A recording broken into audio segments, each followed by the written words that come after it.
మొంతా తుఫాను తీరం దాటడంతో అన్నదాతలు ఆనందంగా ఉన్నారు. పల్లెల్లో ఎక్కడ చూసినా హడావుడి కనిపిస్తూ ఉంది. నారుమడులు సిద్ధం చేసుకున్నారు. విత్తనాలు నీళ్ళల్లో నానబెట్టి 10 గంటల తర్వాత బయటికి తీసి ఆ విత్తనాలు మోము వచ్చేందుకు గాలి సోకకుండా బస్తాలతో కప్పేస్తారు. ఆ కప్పేసినటువంటి బస్తాలతో ఎప్పుడైతే కప్పుతామో అప్పుడు ఆ ఒడ్లో నుంచి వేడి పుడుతుంది. ఆ వేడి పుట్టడం వల్ల అక్కడ విత్తనంలో నుంచి మొలకొచ్చేదానికి అవకాశం ఉన్నదన్నమాట. అప్పుడు మొలకొచ్చిన తర్వాత మనం ముందుగా సిద్ధం చేసుకున్నటువంటి నారుమడుల్లో ఈ విత్తనాలు తీసుకుపోయి ఈ విధంగా చల్లేస్తాం.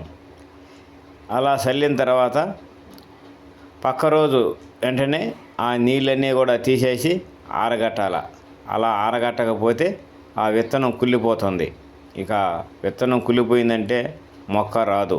కాబట్టి రైతన్నలు నారుమడుల్ని కంటికి రెప్పలా కాపాడుకుంటాడు.